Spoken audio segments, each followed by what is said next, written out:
Hey everyone, today we're going to talk about how to become your best self as an INFJ, some pitfalls they may experience, and things that can help you truly thrive. So let's get into it. When it comes to being an INFJ, there are certain things you can examine to really try and understand if you're living your true purpose. You can look at your introverted intuition hero, look at your NI, and try and understand if you're aligning things with what you want in your future. Understand what your passions are, what things, make you feel excitement, what things motivate you. That motivation is really key to an INFJ because they want to do things they want to do. INFJs aren't going to thrive in an environment with stability only, in an environment that's, just doing the same thing over and over again without some kind of bigger purpose. If they don't feel like they're helping anyone or they're doing anything more important, they're not going to necessarily feel motivated to do that thing. Something that feels original, something that feels creative and true to themselves is going to be where an INFJ wants to focus their energy. Having a bigger goal, having a bigger plan and strategy is going to make an INFJ feel better because it's tapping into that introverted intuition, following that gut, following what makes you want to do things. If an INFJ isn't able to find that internal purpose, that thing that helps them get up in the morning, they're going to be disconnected from reality. You're going to see them going from their introverted intuition hero down all the way to their introverted sensing demon. And what this looks like can be unhealthy binging behaviors, addiction, bad habits. Those things are going to really creep up as they try to cope with the fact that they're not really living the life they want to be living. If they're not progressing their goals, if they're not heading towards something better, if they're not proactively trying to overcome obstacles, they're going to get into a bit of a rut. And what a rut looks like for an INFJ is very specific. It's an FI-SI loop, that critic and demon function, the most negative functions for an INFJ. And they can really be on repeat, that negative feelings of worthlessness, that feelings that you're not good enough. And that kind of aligns with those bad habits, just trying to endure things and stay as comfortable as possible to kind of ignore the fact that you're not doing what you want to be doing. So for an INFJ, if they want to become their best self, they have to find those convictions. They have to find those passions, that bigger picture, that bigger plan that leads to more freedom, that leads to creative agency, whatever that may be. And even if you can't do that full time, to have something going in the background, some side project you're working on that can give you that hope for the future, give you that feeling that things are going to get better in time. That really makes an INFJ feel better to know that things are going to progress towards something better so that they can hold on to hope, because that's all about introverted intuition. It's all about their future, their potentials.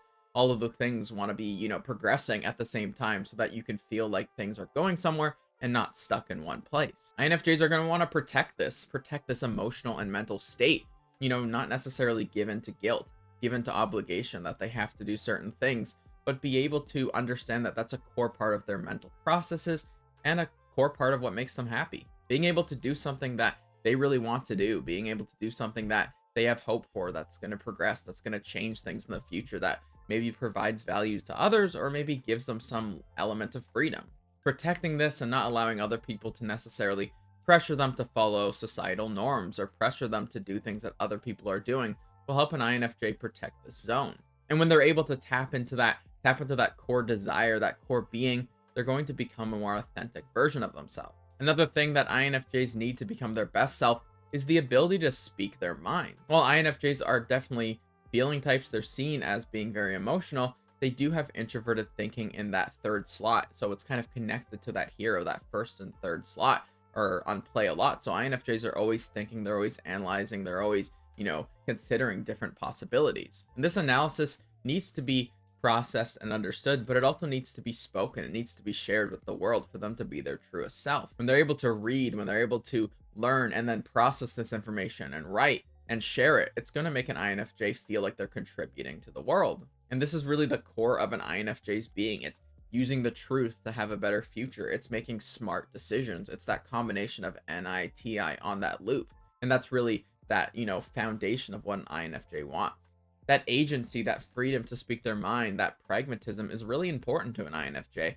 Yes, they want to work in groups. They like doing things with others and getting approval, but that can sometimes hold them back from being their best self. Sometimes they need to be pragmatic, go out of their way to do something on their own, pursue their own goals, their own dreams, speak their mind, even if it might upset people. It's really important that an INFJ has that ability to both work with others, yes, and have a good experience that way, but also disrupt things sometimes, go their own way, do something that's not normal, do something that's a bit outside of those societal norms if they really think it's the best path.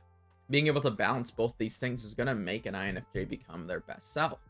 And what to avoid for an INFJ to really achieve this is different for everyone. For some INFJs, it may be guilt. It may be letting go of certain relationships and standing on their own 2 feet.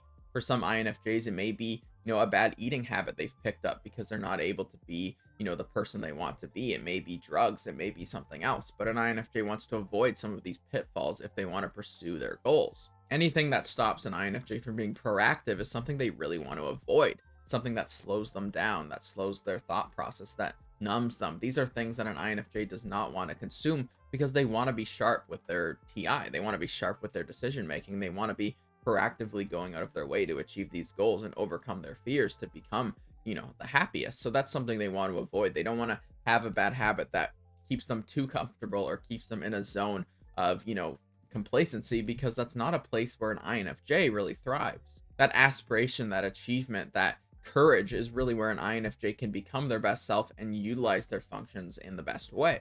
Some small daily habits INFJs can do to kind of lock into the specific zone, that obviously can differ, but I found that one thing that worked for me is daily exercise, being able to start your day off right, feel like you're progressing towards some goal that's important to your long-term future.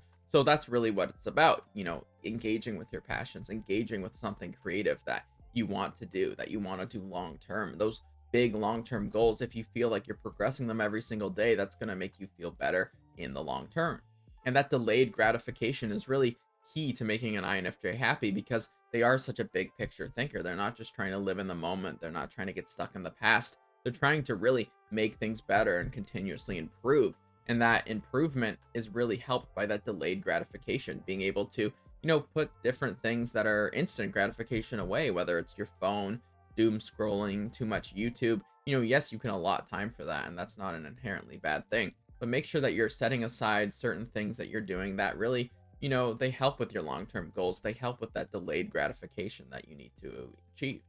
Setting time aside in your day to work on those big ideas, those big ideals, and not letting other people necessarily guilt trip you or emotionally pressure you into stopping those things, because those are keys to your happiness. Also, speaking your mind, being a bit more pragmatic, going out of your way to disrupt things if you think they're really true, and stay really authentic to your own ideas and your own self. And then finally, being able to face some of those fears, being able to put your plans into action, overcome that SE, apprehension of, will my plans work? What if reality doesn't accept them? And just keep trying. Even if you fail, just get back up and keep going. Be that tenacious person that you can be, and keep overcoming those. And even if some of those roadblocks come up, you're just going to be able to learn, adapt, and face that reality in a better way every time, and eventually you will make it through. As an INFJ, find what makes you passionate. Find the path that leads to your ideal future, and fight for it with everything you can. Don't let anything stand in your way. Don't let fear of rejection or failure or roadblocks stop you from achieving those goals. Work every day to progress things, get a little bit better every day, and hone those skills. And that way, every single day you can go to bed knowing that you're a little bit closer to your ideal future than you were the day before. Not getting stuck in that rut, not getting stuck in a routine that doesn't feel fulfilling is super important for you to be able to actually achieve the things you want in life. Staying true to yourself, staying true to your ideas and what you want, and not letting social pressure take over and dictate your life. That's really the key to being your most independent and pragmatic self. So I hope you guys enjoyed and learned a little bit more about INFJs and how they work. If you guys are interested in any other videos on any other types, let me know in the comments down below, and please like and subscribe as it helps the channel, and have a great day.